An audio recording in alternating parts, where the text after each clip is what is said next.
Right, we're on. Awesome, and we're live. Thank you everyone for joining, whether you're watching this live or after the event, YouTube, LinkedIn, Facebook, Twitch, all of that stuff. Thank you so much for joining. It's great to be joined by Jack Mardack today. Thanks, Jack. How you doing? Doing well, Lewis. Pleasure. Thank you. Thank you. So we had to find a good time. So Jack's in San Fran. I'm in London. I'm a bit dark here. He's just getting up. So no, it's good to find the time. So let me give some context. And obviously we met on a virtual panel, which was in the summer, I think, about quick commuting from our friend 𝐤𝐤𝐥𝐿 Giles, and I was hosting it. But classic work from home. My internet was down. My phone service wasn't working, and I just about made it on, I think, in time. But it was good to chat. So you're co-founder of Oyster HR, which, correct me if I'm wrong, enables companies to hire anyone anywhere on the planet and pay them. Pretty much. That's right. We're a global HR platform, and our mission is to make the world a better place by correcting for the unequal access to opportunities by making it easy for companies anywhere to hire people everywhere. So we pursue that via solving for the complexities of cross-border employment with an elegant platform that is attuned to the new needs of globally distributed companies. Love it. There's so many things to unpack there, which we're going to go through. I mean, even it's interesting because you've got the hybrid, you've got fully remote, you've got fully in the office. It's ebbed and flowed, and over this last couple of years. So it's interesting. But just to start, what's your view on whether businesses have adapted or adapting, or where do you think people are at right now? Right. Well, let's consider adapted and adapted effectively as separate things. And so back in Q3 of last year, we worked with 451 Research on some bespoke research aimed at the people function, really kind of get a sense of what was going on, how were things stabilizing, how was the future looking. And without a doubt, it was very clear that a majority of organizations were intending to make some sort of adaptation in favor of greater location flexibility for their employees. What that is could range from the poor to the great, right? Yeah. In some cases, barely an adaptation at all, really just kind of a creation of a policy. And on the better end of the spectrum, really a more deliberate integration of a partially distributed or even a fully distributed workforce into the way the organization works. And so in that continuum, I think the majority of companies, I think, continue to struggle because they, in my opinion, don't have the right perspective on the adaptation that is needed, which is it's a bigger picture than just allowing for greater location flexibility. Yeah. And so the answer is they're all adapting, yes, perforce, the majority, but in fewer cases is the adaptation effective, and we can go into the reasons for that if you like. Yeah, no, we'll dive in. It's interesting from my perspective, and I speak with a whole variety of businesses here in the UK, Europe, US. It's really ebbed and flowed. I mean, obviously we were forced to work from home early on, right? And there was a big campaign for flexible working before COVID. And then suddenly you're forced to work from home, and it's not really the flexible working people were campaigning for. It was forced work from home. And I think a lot of leaders also struggled a lot, struggled with, seeing people like presenteeism versus output, which is where you want to be. Who cares how long someone works for, as long as they're doing a great job? I think people struggled a bit with that. And then exactly. So to comment on that, since I think that's an important point.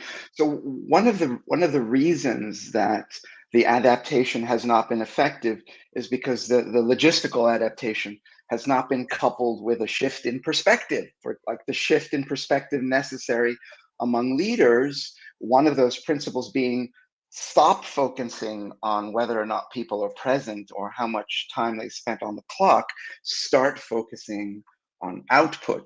And so that's precisely one of the reasons the adaptation is failing in many organizations. Yeah, they find it hard. I don't know what it is. I remember back in the day, 2.5, 3 years ago, you're in the office and you'd get a text, "Oh, the train's late," or "It's snowing outside, I'm not going to make it in." And this whole, I've my whole career, it's been, you get in at 8:30, you leave at 6, and it's just drummed into you. And the longer you do it, I found a lot of people have struggled with it. They struggle with managing, a team of people that weren't present in the office. They struggled with working at home when they so used to commuting. So yeah, I just found, and there wasn't necessarily help around available. People looked to leaders for all the answers, and they didn't have any, or they were still struggling with it themselves. So I think most people are there, most people. But then you've got this whole thing. I had one quick story, but we placed a VP of sales in the US about 9 months ago, from home. She worked from home. She's done it awesome. She's running about 120 people. She lives about 100 miles away, and outperformed and everything. And the company turned around and said, "Right, we want everyone in the office 5 days a week at ASAP." And she said, "Hey, I don't want to commute 4 hours a day." And they were like, "Well, look, we want you in." She quit. She found a job a few weeks later. And so I'm starting to hear stories like that now. Yeah, not surprising. Employers face the necessary evolution of the employment experience. I mean, it's really no less important than all of that.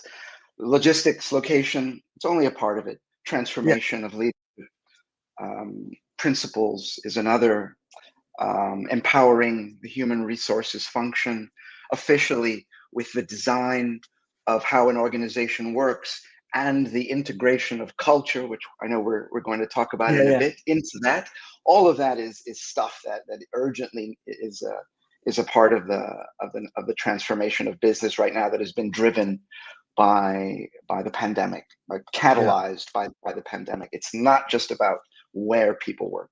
That's true. There's also this thing about real estate. If you own real estate, you want people in it. Yeah, well, that won't be a problem. I find it interesting to think about the new kinds of uses that so many square feet, millions of square feet of office space that won't be put to that use anymore will be put to in the future. And I think a lot of that might still be companies who don't have cubicles, who don't think of the use of that. The value to the company of that space changes, where it's no longer about where we congregate every day to collaborate, but maybe it's more about other kinds of activities that are still worth having in person, but that have different requirements from a real estate standpoint, for example.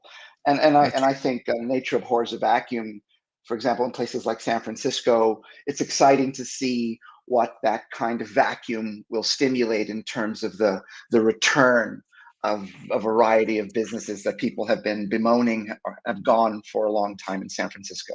So true. Same in London. You walk the streets of London right now, and we currently have the government have said, don't go into the office. Well, only if you have to. So you walk into the city of London, which pre-COVID was just, like Wall Street vibe, just super, super, super busy, completely quiet. You're like completely quiet. But loads of new buildings still being built because they got signed off like pre-COVID probably. So it's going to be interesting to see here also what they repurpose this space for. Yeah, it'll be fascinating. It's kind of exciting. It's kind of exciting. Yeah.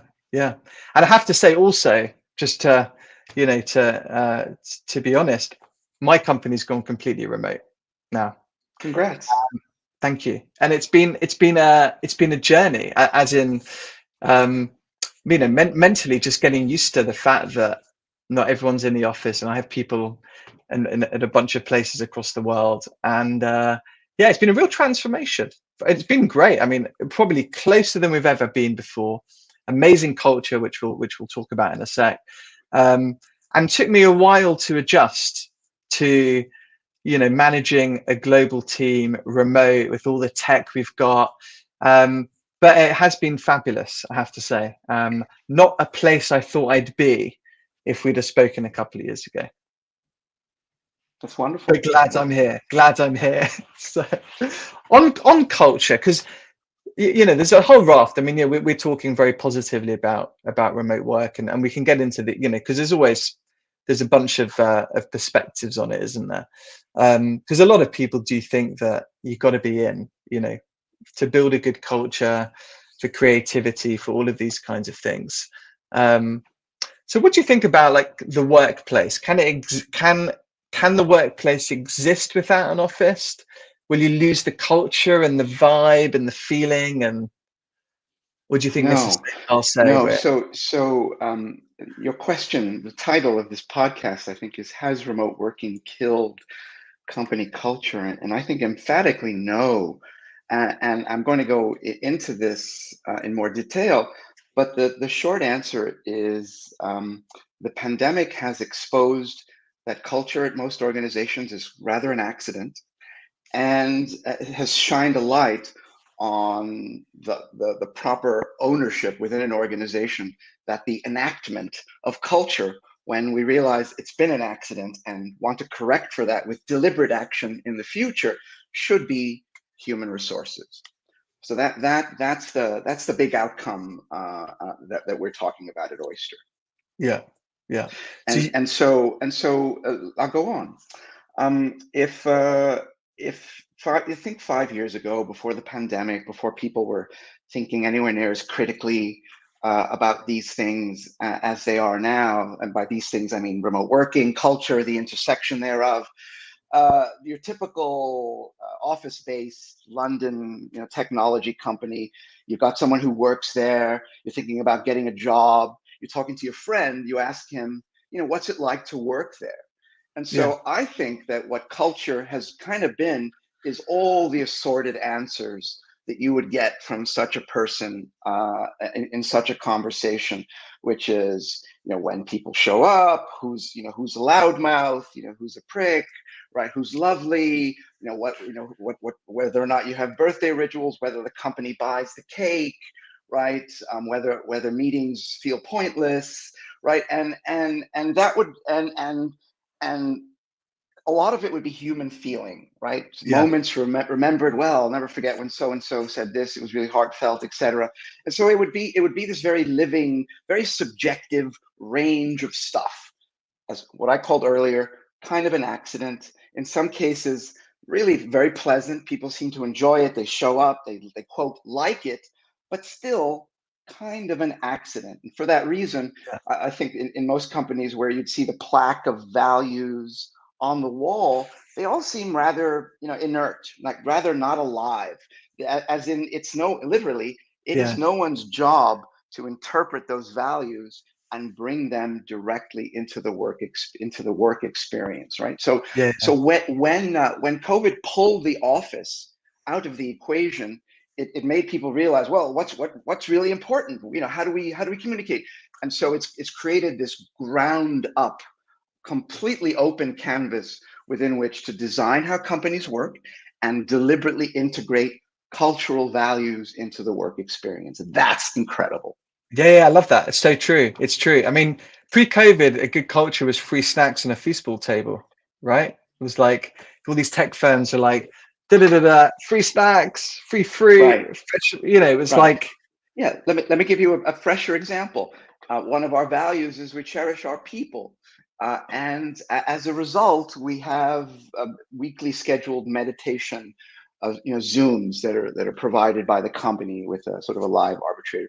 So value, and it's our people team that put that in place, right? And so that's an example of how culture gets deliberately brought into the experience that people have, rather than just be these inert platitudes on a wall without much influence on on what happens day to day and how people feel.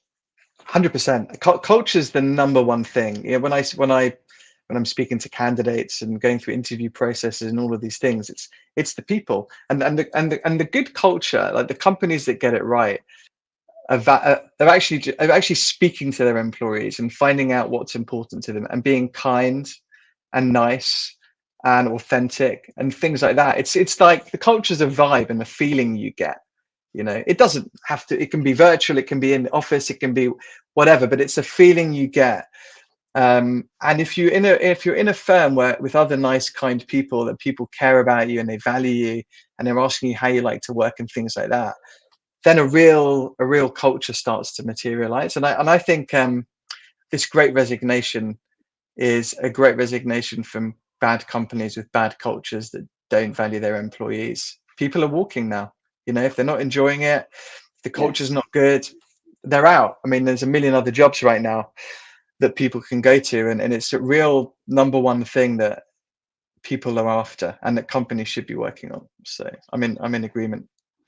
Yeah, I think that people should be nice is I think rather a minimum, even though the presence or absence of that quality is often sort of everything you need to know about a company. But I think culture has a bigger opportunity than just making sure everyone is nice and feels good, even as those are critically essential foundational things. Ultimately, the opportunity that culture has is to figure out from a principles to details way, and principles is where we bring in those cultural elements.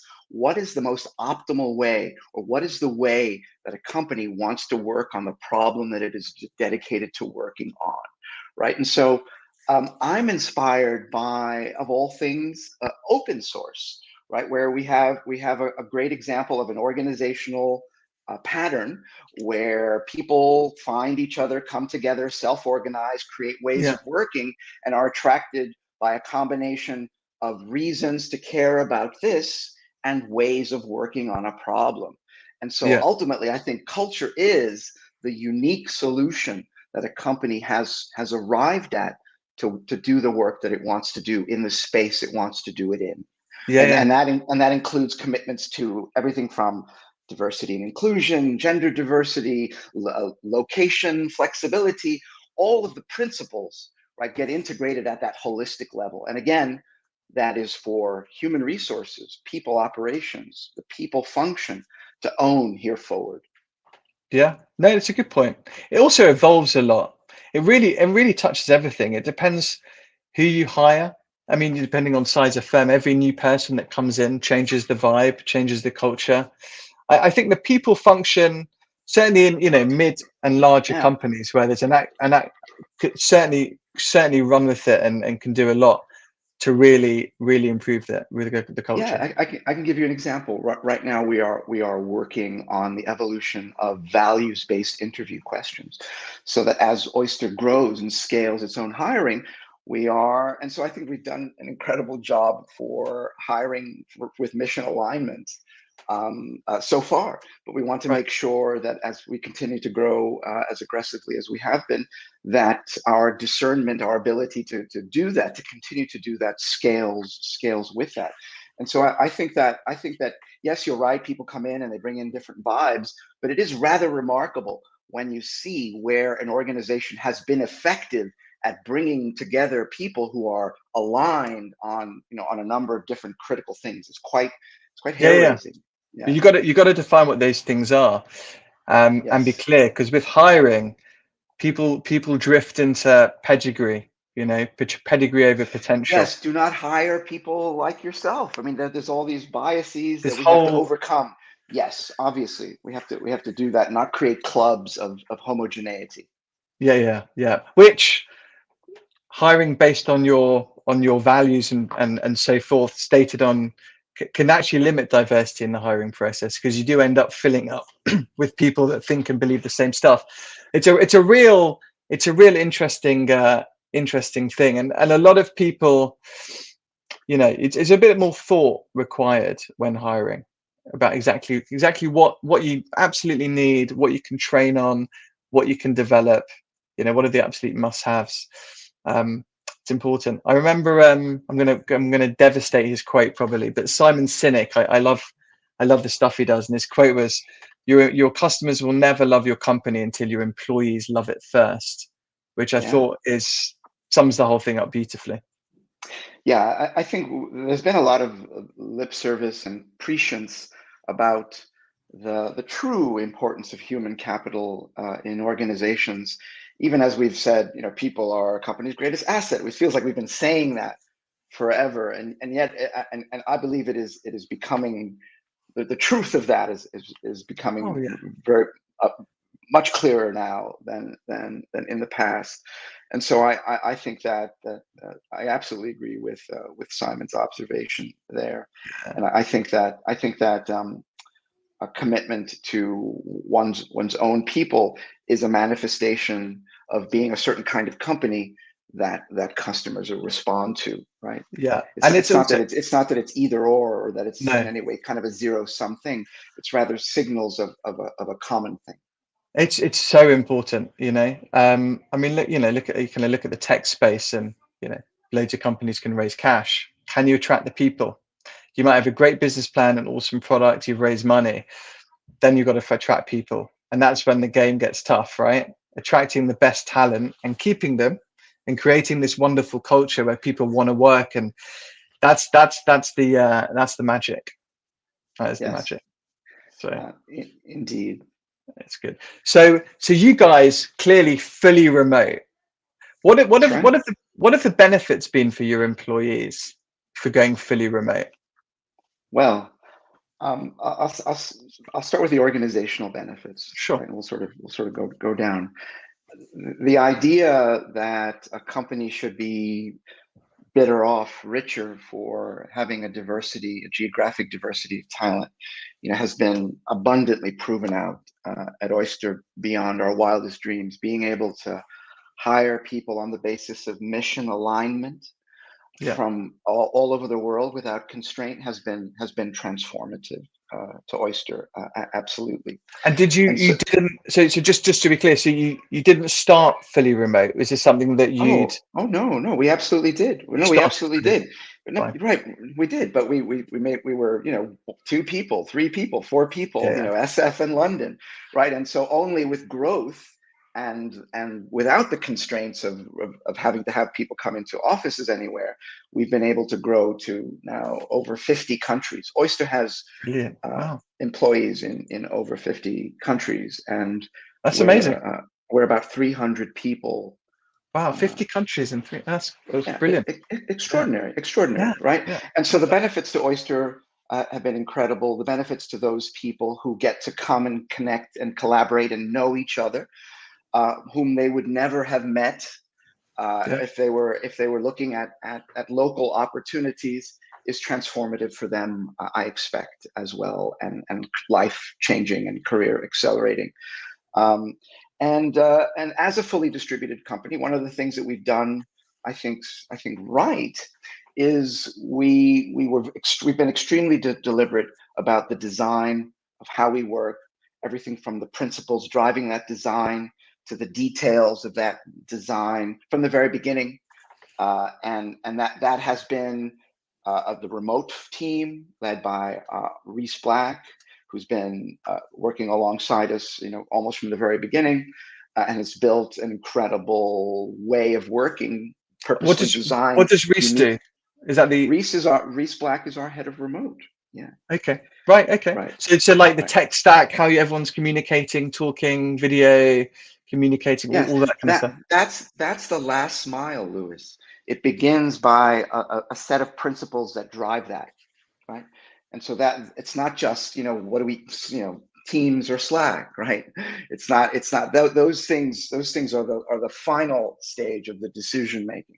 The idea is to start with, well, you know, how do we feel about the fact that some people at our organization can't shut off at the end of the day because, you know, one day tends to bleed off into the next? How do we handle that? How do we manage that, right? And so just that decisions like that should be informed by policies about prioritizing employee well-being, as an example, right? And so principles first, then details. That's very important for HR leaders to take away.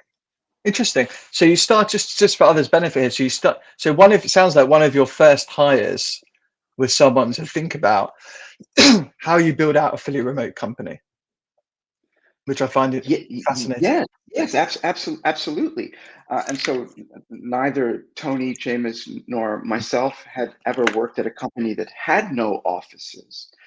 Right, Right. we've been sort of, worked with remote others, been remote some days of the week, et cetera, all that range of experiences that we've all had, Yeah. but an officeless organization, never. And so, Why as I did you said, want to do it? well, because we were keened on to the superpowers. We've been listening to the rhetoric Right. coming out of the GitLabs and the automatics of the world, who've been saying this is amazing for years. And so, Yeah. it is a takeaway from this conversation that we did not become a distributed organization as a result of the pandemic. Started down that path before, saw Love the it. world change around us as Right. Right. we were becoming a company. But no, we were keen to discover those superpowers of fully distributed companies that we've been reading about for years. Yeah. And did you struggle to on the leadership aspect? Did you go on a journey of you're building this remote company? You'd not done it before. Presumably you had teams, but you were managing them in an office. Was there a journey you went through to Absolutely. And I would say I may have been more philosophically or conceptually equipped for these kinds of changes, for being a very interested student of the evolution of how we work for a long time. I like, for many years. Back in yeah, 2014, I wrote a piece about the future of work that I'll share with you later. But among the things that we looked at is sort of that the ways businesses operate has changed, where you used to the reason for having an 8-hour window is so that you could combine business. Business can be reduced to input output systems, right? And so yeah, the original reason for an 8-hour window, which inherited from the factory era, which was about production and rate yeah, of output, but a business was like, well, these are the hours during which we can receive calls from customers. These are the hours during which we open bills from our vendors, and maybe put checks in the mail. And so these are the hours during which we have people doing those things.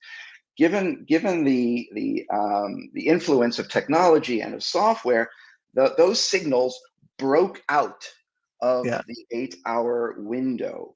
And so businesses have been sort of adapting ever since. And so software has helped a lot, but the original reasons for the constraints of the office, the original utility of the office, that has been set aside and has been eroded for a long time now. yeah. It's so true. It's so true. On productivity, and I would just get your own personal experience, because obviously you've gone through this transition of working in an office to building a fully remote company. How did you how did you find your rhythm in terms of like your way of working, your Right, productivity? Do you right. work fully in your home?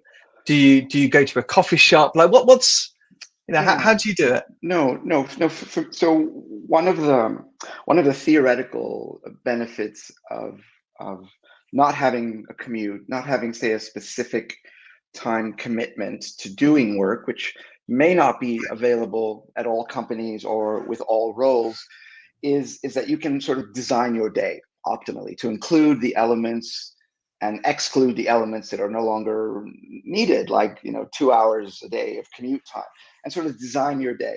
And so one of the learnings for me is, sounds great, hard to do in practice.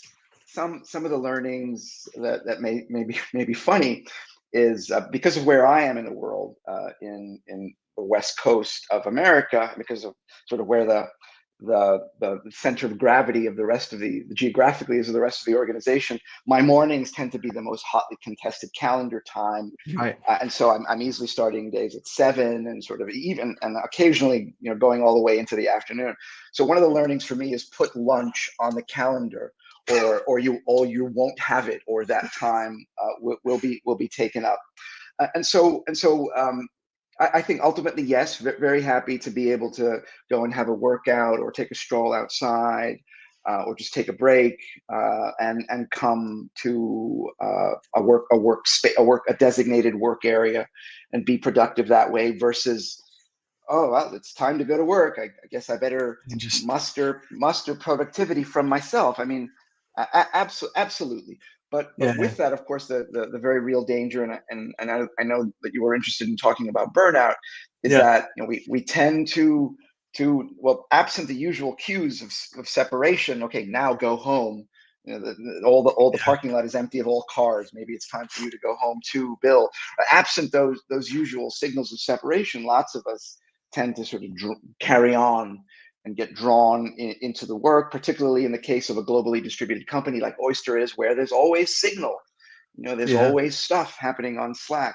And so one has to be very guarded and protective about that. And as an organization, we've sought to both create the personal flexibility space for our employees to design that for themselves, while also building the internal systems and processes so that our customers, always have the attention that they should have within the time frame that they should have it. So bringing those things into balance, part of designing how we work as an organization that has people in 50 countries. Interesting. So as an employee of Oyster, I can plan my day how I like. So I know what my diarize my exercise in the morning, my morning, and then lunch, and I can be. Are you saying that I can be really flexible with how I Yeah, choose well, to right. spend my? So some roles have a shared commitment to sort of completing um, uh, uh, a scope of attention on the clock, right? Customer Let's say services or something? yeah, Yeah, exactly. It's kind of always on, and yeah, so some roles will say that no, that between their 9 a.m. and their 3 p.m. they're on for these kinds of activities, and that is done yeah, so that someone whose work ends when that person begins has the reassurance and the confidence and the comfort of knowing that a person is coming on, right? And so yes, there are roles where you may have a specific commitment yeah. within your overall clock, but yes, still the idea is that for the rest of the time that should be open canvas. Nice. I like that. Did it take time? It must have taken you a little time to get used to, right? Like if you're used to the, or maybe not.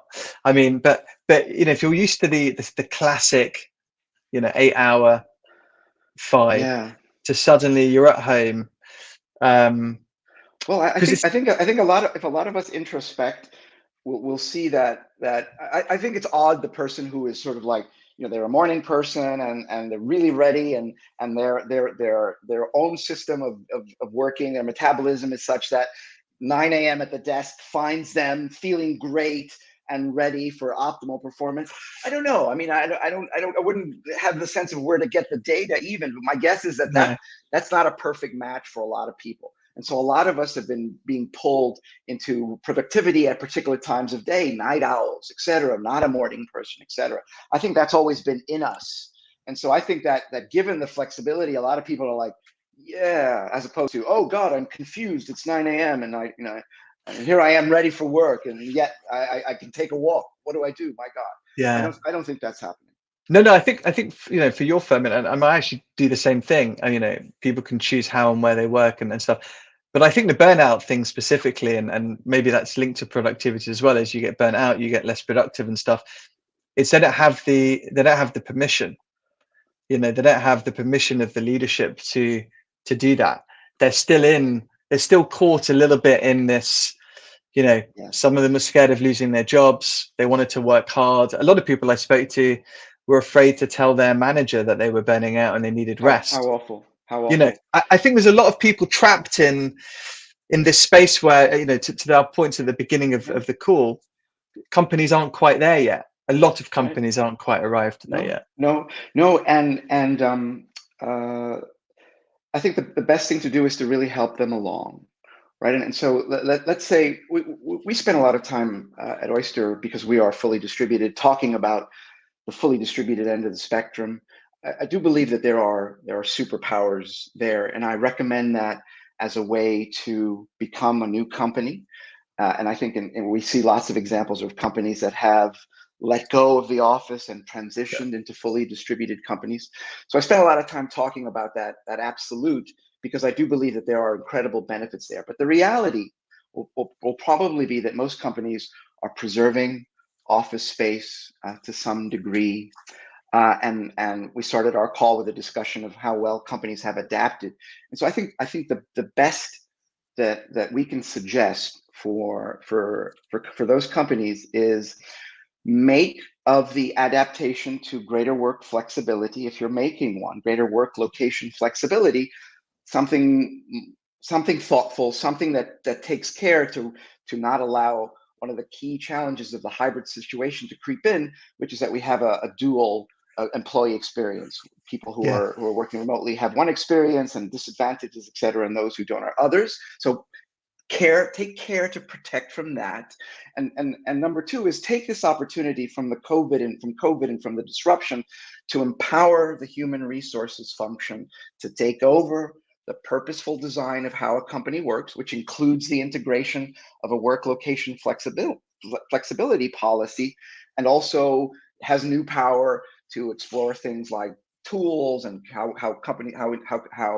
the team communicates internally. I think do those two things, right? Thoughtful adaptation to work location flexibility, empowerment of the human resources function to become the designer and the owner of the employee experience. Do those things, whatever that means in your company.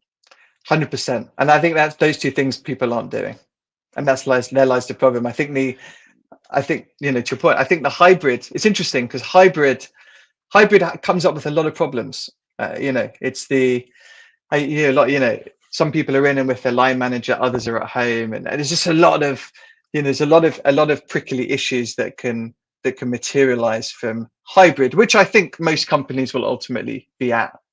Most people will arrive at a hybrid. Certainly large companies. I can see smaller mid-sized firms more likely to be fully remote. But I think there's a lot of issues, and what one's interesting, and I'd love to get your thoughts on it. And just is like pay by location. I find a fascinating one. Just people thinking through how much people should be paid for doing the same job but based in different locations, whether it's different countries, higher living costs, etc. What are your thoughts on that as people think through those challenges? Well, fascinating. One of the first things that I thought was an interesting conversation that came out of the pandemic. The pandemic didn't just disrupt; it started new conversations, new ways of thinking. And so I was fascinated to observe that we've been living with the difference in compensation, sort of without complaint, sort of as a way of accepting the status quo. This is how things are. We've been living with it and accepting it for a long time. And even though, let's say that there was some incipient early criticism of that, it was nothing like the massive global scale conversation that we would have about the subject because of the pandemic. And of course, because of the acceleration of remote working, and because suddenly you had people who were moving from one place where you paid X to a place where the average was Y for a role, suddenly people and companies at scale started asking a question. Yeah, but wait, and all of a sudden, comparatively speaking, this thing that had been silently undiscussed, unreviewed forever, became discussed and became reviewed. And so that's the root of my excitement on the subject. And so I think that what happens now is it's created this conversation, this new review has created an opportunity space for companies to think differently and to create policies that are differently informed about compensation, rather than puttering along in the old way that things have happened in the world.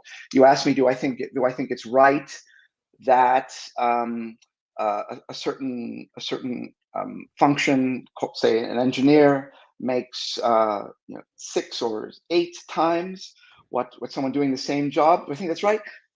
No, I don't think so. I think that's too big a gap. I think that feels a little bit too exploitative. And so what I'm hoping is that through a combination of the conversational and change energy that has come out of the pandemic, and the willingness, I hope, by more and more organizations to bring a different eyes to the design of their compensation policies with a thought to this problem, that the gap will shrink, right? This is my hope for the world, Right. that the gap shrinks between lowest and highest paid.